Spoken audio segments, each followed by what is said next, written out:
स्वागतम छ डिआइटिसी नेपाली हुनेका सम्पूर्ण साथीहरुमा। म राजकुमार ओली। आज म तपाईको माझमा उपस्थित भइसकेको छु। विशेष त हामीले आजको भिडियोमा कभरेज गर्ने छौं तपाई एसई अथवा एसएलसी पछि अथवा कुनै पनि टीएसएलसी लेभलको कोर्स पछि चाहिँ तपाईले डिप्लोमा इन फरेस्ट्री जोइन गर्न चाहनुहुन्छ भने तपाईले के कस्तो चाहिँ यसको स्कोप रहेको छ अनि त्यसै नेपालमा चाहिँ के कस्ता कलेजहरु अवेलेबल रहेको छ अनि यसरी यसको चाहिँ फ्युचरमा जब अपर्च्युनिटी सँगसँगै हामीले चाहिँ यसको डिटेल बारेमा यसको चाहिँ के कस्ता सब्जेक्टहरु चाहिँ स्टडी हुनेछ र तपाईलाई यसमा एन्ट्री गर्नको लागि क्राइटेरियाहरु के कस्तो चाहिने छ लगायत हामीले जति पनि हाम्रो कन्फ्युजनहरु छ डिप्लोमा इन फरेस्ट्री सम्बन्धी ती सम्पूर्ण कन्फ्युजनहरु मेटाउने प्रयास गरेका छौं। सो तपाईले पनि डिप्लोमा इन फरेस्ट्री सम्बन्धी धेरै कुराहरु जान्न चाहनुहुन्छ भने यो भिडियोलाई अन्तिमसम्म हेर्नु होला। र हामीले चाहिँ अब यो भिडियोलाई स्टार्ट गर्दै छौं र स्टार्ट गर्दाखेरि चाहिँ हामीले मेनली रूपमा चाहिँ यो सिलेबसलाई चाहिँ फोकस गरेर चाहिँ हामीले त्यसलाई चाहिँ हामीले चर्चा गर्ने छौं डिप्लोमा इन फरेस्ट्रीको बारेमा। र हामीले चाहिँ यहाँनिर तपाईले देख्न सक्नुहुन्छ करिकुलम डिप्लोमा इन फरेस्ट्री भनेर भनेको छ र मेनली रूपमा चाहिँ डिप्लोमा इन फरेस्ट्री भनेको पनि एउटा इयरली सिस्टममा पढाइ हुने डिप्लोमा कोर्स रहेको छ र यसको अवधि भनेको चाहिँ 3 इयर्स रहनेछ र 3 इयर्समा चाहिँ तपाईलाई 3 पार्टमा चाहिँ डिभाइड गरिनेछ। प्रत्येक इयरली सिस्टममा 1 इयर्स अनि त्यसरी सेकेन्ड इयर थर्ड इयर गरेर चाहिँ त्यो 3 पार्टमा चाहिँ डिभाइड गरेर चाहिँ स्टडी गराइनेछ। जब तपाईले चाहिँ 1 इयर्सको एक्जाम दिनुहुन्छ हैन, त्यसैगरी चाहिँ तपाईले 1 इयर्स एक्जाम दिइसकेपछि तपाईले चाहिँ फर्स्ट इयरको एक्जाम दिइसकेपछि तपाईले सेकेन्ड इयरमा जोइन हुनेछ। त्यसैगरी जब चाहिँ तपाईले सेकेन्ड इयरको एक्जाम दिनुहुन्छ त्यतिखेर चाहिँ तपाईको फर्स्ट इयरको चाहिँ एक्जामको रिजल्ट आउनेछ र त्यसरी नै तपाईको चाहिँ यो प्रक्रिया चाहिँ चलि नै रहनेछ अवश्य पनि। र सो हामीले चाहिँ अब यो सिलेबसलाई हेर्दै छौं। तपाईले हेरेर देख्न सक्नुहुन्छ यहाँनिर सिटीबीटी को चाहिँ हाम्रो करिकुलम रहेको छ डिप्लोमा इन फरेस्ट्री भनेर भनेको छ यहाँनिर। र मेन रूपमा चाहिँ यो भनेको चाहिँ सुरुमा चाहिँ यो सिलेबस चाहिँ फर्स्टमा चाहिँ डेभलप भएको चाहिँ यो 2007 मा हो भनेर भनेको छ। त्यसैले चाहिँ फर्स्ट रिभिजन भनेको चाहिँ 2013 मा आयो र अहिले चाहिँ सेकेन्ड रिभिजन भनेको चाहिँ 2019 अथवा अहिले चाहिँ यो चलिरहेको सिलेबस भनेको चाहिँ 2019 रहेको छ। र त्यसैगरी हामीले चाहिँ हेरेर यो टेबल कन्टेन्टमा चाहिँ यसको इन्ट्रोडक्सनहरु के कस्ता कुराहरु चाहिँ हामीले यसमा चाहिँ अवेलेबल हुनेछन् त भनेर चाहिँ यसको बारेमा हेरेर डिस्कस गरेको छ। र अर्को कुरा चाहिँ हेरेर के बुझ्नु होला भन्दाखेरि चाहिँ डिप्लोमा इन फरेस्ट्री भन्ने बित्तिकै यो चाहिँ वन विज्ञान पनि भनेर भनिन्छ नेपालीमा। वन विज्ञान भनेको चाहिँ जो वन सम्बन्धी चाहिँ यो कोर्स रहेको छ, फरेस्ट्री भनेको चाहिँ वन सम्बन्धी कोर्स रहेको छ। जस्तो कि यहाँनिर तपाईले इन्ट्रोडक्सनमा नै भनेको छ यहाँनिर this curriculum is design for producing middle level forest technical human resources required for a livelihood improvement and community through भनेर चाहिँ धेरै कुराहरु दिएको छ। यहाँनिर भनेको छ कि यसको चाहिँ मेन उद्देश्य भनेको चाहिँ मिडल लेभलको चाहिँ फरेस्ट्री सम्बन्धी चाहिँ टेक्निकल ह्युमनलाई चाहिँ एउटा टेक्निकल नलेजहरु दिने चाहिँ यो मेनली भनेर चाहिँ यो प्रोग्राम चाहिँ लिएको हो भनेर भनेको छ यहाँनिर। र यहाँनिर पनि अब धेरै कुराहरु दिएको छ। यसको बारेमा पनि अब तपाईले केही कुराहरु चाहिँ पढ्न सक्नुहुन्छ। र यसको चाहिँ टाइम भनेको 3 इयर्स हुनेछ भनेर पनि भनेको छ। यहाँनिर अर्को कुरा के भनेको छ भन्दाखेरि चाहिँ first year focus and basic science and fundamental subject related to forestry भनेको छ। र मेनली रूपमा चाहिँ यो फर्स्ट इयरमा चाहिँ के गरिन्छ भन्दाखेरि चाहिँ साइन्ससँग चाहिँ रिलेटेड सब्जेक्टहरु चाहिँ स्टडी गराइनेछ भनेर भनेको छ। अनि त्यसैगरी सेकेन्ड इयरमा चाहिँ फोकस गरिनेछ भनेको छ कि सेकेन्ड इयरमा चाहिँ यहाँनिर फरेस्ट्री रिलेटेड सब्जेक्टहरु चाहिँ फोकस गरिनेछ भनेर भनेको छ भने र थर्ड इयर्समा चाहिँ इन्सिडेन्ट एन्ड डिसिप्लिनरी सब्जेक्टहरु चाहिँ यहाँनिर चाहिँ प्रोभाइड गरिनेछ भनेर पनि भनेको छ। यहाँनिर तपाईले देख्न सक्नुहुन्छ यहाँबाट। र यहाँनिर फन्डामेन्टल सब्जेक्टहरुमा जस्तै कि फिजिक्स हैन, केमिस्ट्री, जुलोजी, बोटनी, म्याथमेटिक्स जस्ता सब्जेक्टहरु पढ्ने छन् भनेर भनेको छ। र सो हामीले यसको बारेमा त पछाडी पनि हेर्ने नै छौं। तपाईले त्यहाँबाट पनि थाहा पाउन सक्नुहुन्छ धेरै कुराहरु। र यहाँनिर रिलेसनल भनेको छ, तपाईले देख्न सक्नुहुन्छ यहाँनिर यो चाहिँ धेरै कुराहरु दिएको छ र यो चाहिँ तपाईले हेर्नु होला, आफैले पनि हेर्न सक्नुहुन्छ। र त्यसको लागि तपाईले भिडियोलाई चाहिँ पुश गर्नु होला र पुश गरिसकेपछि तपाईले हेर्न सक्नुहुन्छ।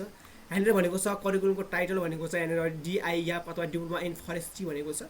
यसको मेन एम भनेको चाहिँ तपाईलाई मिडल लेभलको चाहिँ फरेस्ट्री सम्बन्धी चाहिँ टेक्निकल जुन चाहिँ टेक्निकल लेभलको चाहिँ फरेस्ट्री सम्बन्धी चाहिँ नलेज हुन्छ त्यो नलेज चाहिँ मिडल लेभलको नलेज दिने उद्देश्य चाहिँ यो कोर्सको रहेको छ डिप्लोमा इन फरेस्ट्रीको भनेर भनेको छ।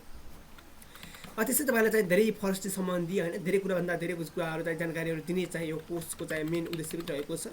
र यसको चाहिँ ग्रुपको साइज भनेको छ मेन रूपमा ग्रुपको साइज भनेको चाहिँ तपाईले एउटा ब्याचमा चाहिँ तपाईको ब्याच भनेको एउटा कलेजमा चाहिँ प्रत्येक ब्याचमा चाहिँ 40 हुनुपर्ने छ, 40 जना स्टुडेन्ट हुनुपर्ने छ कि 40 जना भन्दा माथि चाहिँ यसमा पढाउन पाइने छैन प्रत्येक ब्याचमा भनेर भनेको छ यहाँनिर। र अर्को इम्पोर्टेन्ट कुरा भनेको एन्ट्री क्राइटेरिया भनेको छ। एन्ट्री क्राइटेरिया भनेको चाहिँ तपाईले चाहिँ फरेस्ट्री पढ्नको लागि तपाईसँग चाहिँ अलरेडी के कुराहरु चाहिँ हुनुपर्ने छ त भनेर भनेको छ यहाँनिर तपाईले देख्न सक्नुहुन्छ। यहाँनिर भनेको छ कि मेनली रूपमा चाहिँ मिनिमम हैन सी के भनेको छ एसी मा तपाईले चाहिँ एसी अथवा एसएलसी पास गर्नुभएको छ भने एसी मा तपाईले मिनिमम सी ग्रेड लिएको हुनुपर्छ 2 सब्जेक्टमा। र एउटा सब्जेक्टमा चाहिँ डी प्लस ग्रेड लिएको हुनुपर्ने छ। भन्नुको मतलब जस्तो कि कम्पलसरी जस्तै कम्पलसरी म्याथमेटिक्स, इङ्ग्लिस र साइन्स भन्ने यी तीनवटा सब्जेक्टहरूमध्ये जस्तो कि तपाईँले चाहिँ के गर्नु परेको हुनुपर्ने छ भन्दाखेरि 2वटा सब्जेक्टमा चाहिँ तपाईँले सी आएको हुनुपर्ने छ भने एउटा सब्जेक्टमा तपाईँले डी प्लस आयो भने चाहिँ फरेस्ट्री पढ्न पाउनुहुन्छ। ध्यान दिएर सुन्नु होला, यी 3वटा सब्जेक्ट गर्छन्, यिनी 3वटा सब्जेक्टमा जुनसुकैमा मध्येमा नि एउटामा डी आए हुन्छ अनि त्यसरी भने जुनसुकैमा पनि 2वटामा सी आयो भने चाहिँ तपाईँले यो चाहिँ पढ्न पाउनुहुनेछ। अरू कुरा भनेको छ TSLC in forestry with minimum भनेको यदि तपाईँले चाहिँ कुनै पनि फरेस्ट्री लेभलको चाहिँ टिएसएलसी लेभलको चाहिँ फरेस्ट्री चाहिँ गर्नुभएको छ भने त्यस्तो केस छ भने तपाईँले 67% चाहिँ लिएको हुनुपर्ने छ। जस्तो कि तपाईँले टिएसएलसी लेभलको हुन्छ धेरै किसिमको कोर्सहरू हुन्छ फरेस्ट्री सम्बन्धी, ती कोर्सहरू चाहिँ तपाईँले लिनुभएको छ भने तपाईँको केसमा भने 67% चाहिँ तपाईँले लिएको हुनुपर्ने छ भनेर भनेको छ। र अर्को कुरा भनेको चाहिँ तपाईँले सिटिभिटीको इन्ट्रान्स एक्जाम चाहिँ पास गरेकै हुनुपर्छ। तपाईँले जुनसुकै लेभलको चाहिँ तपाईँ सिटिभिटीको कोर्सहरू जोइन गर्नुहुन्छ भने तपाईँले चाहिँ सिटिभिटीको चाहिँ इन्ट्रान्स चाहिँ दिएकै हुनुपर्नेछ। र मेनली रूपमा तपाईँले चाहिँ डिप्लोमाकै इन्ट्रान्स दिएको हुनुपर्नेछ तपाईँले फरेस्ट्री पढ्नको लागि, या त तपाईँले फरेस्ट्रीकै दिँदाखेरि झन् एकदमै राम्रो बेस्ट हुन्छ। तपाईँले त्यो फरेस्ट्री पढि नै थाहा छ कि म फरेस्ट्री पढ्छु भने तपाईँले चाहिँ फरेस्ट्रीको इन्ट्रान्स दिँदाखेरि त राम्रो हुन्छ। किनकि अब कुनै कलेजमा धेरै स्टुडेन्टहरू भयो भने त अब अन्य फिल्डबाट गएको बेला चाहिँ राख्दैनन्, त्यही भएर तपाईँले चाहिँ पढि नै फरेस्ट्रीमा नै दिनु होला सकेसम्म। तर भएन भने तपाईँले अन्य फिल्डबाट दिएर पनि तपाईँले डिप्लोमा नै फरेस्ट्री पढ्न पाउनुहुनेछ। तर तपाईँले सिटिभिटीको इन्ट्रान्स इक्जाम दिँदाखेरि चाहिँ तपाईँले डिप्लोमा नै फर्म भर्नु होला र डिप्लोमामा नै दिनु होला, 3 वर्ष कोर्समा नै दिनु होला। अनि तपाईँले टिएसएलसीमा दिनुभयो भने चाहिँ तपाईँले पढ्न पाउनु हुँदैन, यो कुरा चाहिँ ख्याल गर्नु होला। धेरै स्टुडेन्टहरू चाहिँ यहाँनिर झुक्किन्छन् कि कोहीले चाहिँ टिएसएलसीको चाहिँ इन्ट्रान्स इक्जाम दिएको मान्छेले पनि डिप्लोमा कोर्स जोइन हुन पाउँछ कि पाउँदैन भनेर धेरै कन्फ्युजन हुन्छ। त्यो त पाउँदैन अवश्य पनि। तपाईँले डिप्लोमा कोर्सकै डिप्लोमा लेभलकै तपाईँले चाहिँ इन्ट्रान्स इक्जाम दिएको हुनुपर्ने छ तपाईँले डिप्लोमा लेभल जोइन गर्नलाई। सो यहाँनिर त्यो पनि भनेको छ, यहाँनिर ड्युरेसन भनेर दिएको छ। ड्युरेसन भनेको चाहिँ टोटल भनेको चाहिँ 3 इयर्स रहनेछ र 3 इयर्समा चाहिँ इयरली सिस्टममा चाहिँ पढाइ हुनेछ र प्रत्येक इयरले चाहिँ 39 एकाडेमिक विक चाहिँ कभरेज गर्नेछ भनेर भनेको छ। त्यसै गरी र 1 विकमा चाहिँ मेनली रूपमा चाहिँ 40 आवर्स चाहिँ टाइम रहनेछ भनेर भनेको छ, यहाँनिर देख्न सक्नुहुन्छ। अर्को भनेको चाहिँ मिडियम अफ इन्स्ट्रक्सन भनेर भनेको छ, तपाईँले यहाँनिर देख्न सक्नुहुन्छ। मिडियम अफ इन्स्ट्रक्सनमा चाहिँ तपाईँले नेपाली अथवा इङ्ग्लिस मिडियममा चाहिँ तपाईँले पढ्न पाउनुहुनेछ। यो फरेस्ट्री पढ्दाखेरि चाहिँ तपाईँ चाहिँ यदि नेपाली मिडियमको हुनुहुन्छ भने पनि तपाईँले पढ्न सक्नुहुन्छ, एकदम इजी वेले। र त्यस्तै अर्को भनेको छ प्याटर्न अफ एटेन्डेन्स भनेको छ। अनि अर्को कुरा तपाईँले हेरेर म के भन्न चाहन्छु भन्दाखेरि तपाईँले नेपालीमा चाहिँ एक्जाम दिन चाहिँ पाउनु हुँदैन, तर एक्जाम चाहिँ इङ्ग्लिसमा नै दिनुपर्ने हुन्छ। तर चाहिँ इन्स्ट्रक्टरले चाहिँ तपाईँलाई नेपालीमा अथवा नेपाली मिडियमबाट पनि पढाउन सक्नेछन्। तर तपाईँले चाहिँ एक्जाम दिँदाखेरि चाहिँ त्यो जस्तै नेपाली सब्जेक्ट छ भने तपाईँले नेपालीमा दिनुपर्ने हुन्छ भने अन्य सब्जेक्टहरू चाहिँ तपाईँले इङ्ग्लिसमै दिनुपर्ने हुन्छ र इङ्ग्लिसमै पढ्नुपर्ने हुन्छ। र केही कुरा नेपालीमा रिभिजन भए तापनि तपाईँले एक्जाम दिने चाहिँ इङ्ग्लिसमै दिने हो, यो कुरा चाहिँ ख्याल गर्नु होला। अर्को भनेको छ प्याटर्न अफ एटेन्डेन्स भनेको छ तपाईँको चाहिँ उपस्थिति भनेको चाहिँ तपाईँले यदि फाइनल एक्जाम दिन चाहनुहुन्छ भने तपाईँले चाहिँ 90% चाहिँ लिएको हुनुपर्ने छ भनेर भनेको छ। यहाँनिर 90% चाहिँ एटेन्डेन्स हुनुपर्ने छ भनेर भनेको छ। र यहाँनिर टिचर एन्ड स्टुडेन्टको रेसियो भनेर भनेको छ 1:10 होइन, यो भयो नि आयो प्राक्टिकलको लागि हो मिनिमम यो चाहिँ। त्यसै गरी यहाँनिर चाहिँ अन्य कुराहरू पनि दिएको छ। यहाँनिर qualification of teacher and instructor भनेको छ, यो चाहिँ टिचरको बारेमा दिएको छ। र तपाईँले यो चाहिँ धेरै कुराहरू हेर्नु पर्दैन र यति हेर्न मन छ भने तपाईँलाई भिडियोलाई पुस गरेर पनि हेर्न सक्नुहुन्छ। र यहाँनिर अब धेरै कुराहरू चाहिँ यहाँनिर तपाईँले देख्न सक्नुहुन्छ, प्राक्टिकलको बारेमा पनि दिएको छ यहाँनिर। र तपाईँले चाहिँ प्रोभिन्स अफ ब्याक पेपर भनेर भनेको छ, तपाईँले यसको बारेमा जस्तो कि तपाईँले चाहिँ कुनै पनि ब्याक लाग्यो भने तपाईँले चाहिँ यसको चाहिँ जस्तो तपाईँले 3 इयर्समा चाहिँ कुनै सब्जेक्ट पढाउन सक्नु भएन अथवा 3 इयर्समा चाहिँ सम्पूर्ण सब्जेक्टहरू पास गर्न सक्नु भएन भने तपाईँको अवधि भनेको चाहिँ 6 इयर्ससम्म चाहिँ तपाईँले दिन पाउनुहुन्छ। यसको ब्याक इक्जाम भनेको छ यदि तपाईँले 6 इयर्ससम्म चाहिँ 6 इयर्ससम्म पनि तपाईँले पास गर्न सक्नु भएन भने तपाईँ चाहिँ अनि चाहिँ तपाईँले चाहिँ ब्याकको इक्जाम चाहिँ दिन पाउनु हुँदैन भनेर भनेको चाहिँ यहाँनिर, यो चाहिँ ध्यान दिनु होला। तपाईँको चाहिँ 3 इयर्सको अवधि भए तापनि तपाईँलाई यति कुनै ब्याक इक्जाम लाग्यो भने तपाईँले 6 इयर्ससम्म चाहिँ दिन सक्नुहुनेछ र त्योभन्दा माथि चाहिँ तपाईँले दिन पाउनु हुँदैन भनेर भनेको चाहिँ यहाँनिर, यो पनि ख्याल गर्नु होला। अनि अर्को कुरा भनेको छ ग्रेडिङ सिस्टम भनेको जस्तो कि तपाईँले चाहिँ 1 इयरको इक्जाम इयरली सिस्टममा चाहिँ फर्स्ट इयरको इक्जाम दिनुहुन्छ र त्यसको रिजल्ट आयो भने चाहिँ जस्तो कि तपाईँले 80% भन्दा एभो ल्याउनुभयो भने त्यो चाहिँ डिस्टिनेसन हुनेछ। त्यसै गरी 65% देखि 80% भयो भने त्यो चाहिँ फर्स्ट डिभिजन रहनेछ भने 50% देखि 65% को बिचमा चाहिँ सेकेन्ड डिभिजन रहनेछ भने 50% भन्दा तल र 40% भन्दा माथि चाहिँ त्यो भनेको चाहिँ पास डिभिजन रहनेछ। अर्को भनेको छ student who have pass all the component subject of 3 years are consider successfully completed course भनेको चाहिँ र तपाईँले चाहिँ 3 yearsमा चाहिँ सम्पूर्ण सब्जेक्टहरू पास गर्नुभयो भने चाहिँ तपाईँलाई डिप्लोमा इन फरेस्ट्रीको चाहिँ सर्टिफिकेट दिइनेछ भनेर भनेको छ। यहाँनिर क्यारियर अपर्च्युनिटी पनि भनेको छ। यहाँनिर तपाईँले देख्न सक्नुहुन्छ। यसको बारेमा तपाईँले हेर्न सक्नुहुन्छ। यहाँनिर for subject with full form भनेर यहाँनिर यसरी चाहिँ दिएको छ, तपाईँले देख्न सक्नुहुन्छ। यसको बारेमा पनि हेर्न सक्नुहुन्छ। र मेन रूपमा अब हामीले चाहिँ हेर्दैछौँ कोर्सको स्ट्रक्चर चाहिँ कस्तो छ त भनेर चाहिँ हेर्दैछौँ हामीले। र हामीले चाहिँ के कस्ता सब्जेक्टहरू पढ्न पाउँछौँ यति हामी चाहिँ डिप्लोमा इन फरेस्ट्री जोइन भइसकेपछि भनेर चाहिँ यहाँनिर त्यसको बारेमा हामीले थोरै डिस्कस गरौँ।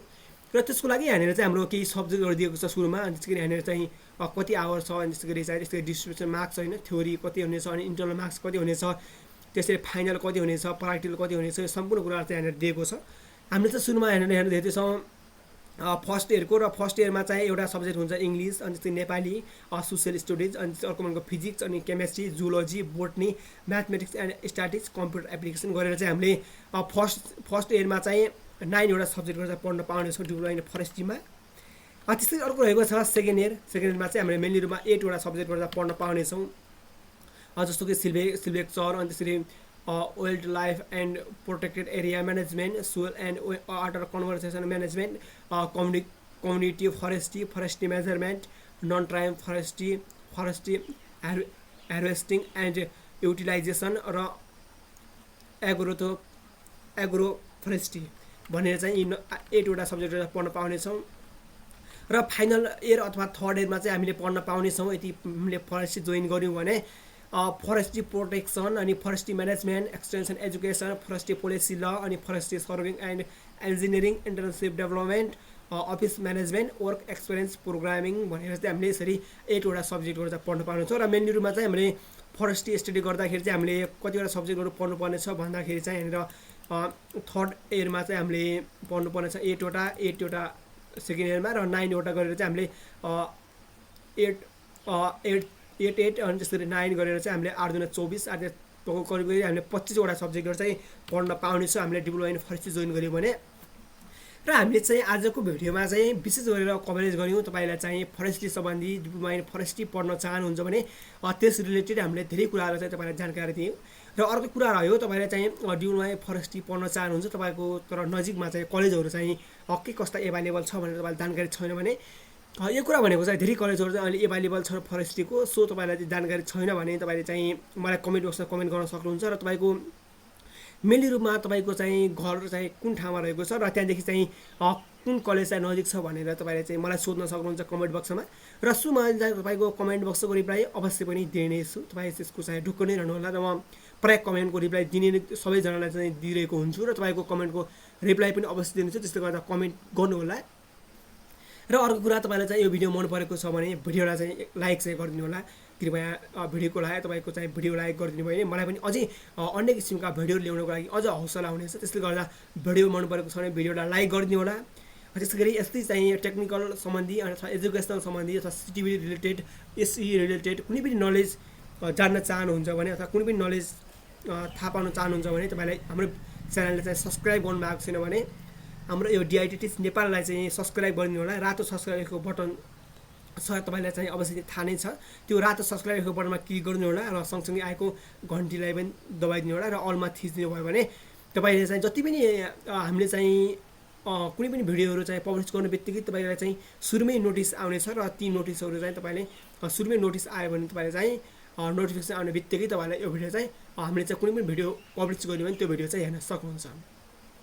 र हामीले चाहिँ अब आजको भिडियो यति नै। हाम्रो भेट अब नेक्स्ट भिडियोमा, त्यति बेलासम्मको लागि स्वीकार्नुहोस्। नमस्कार।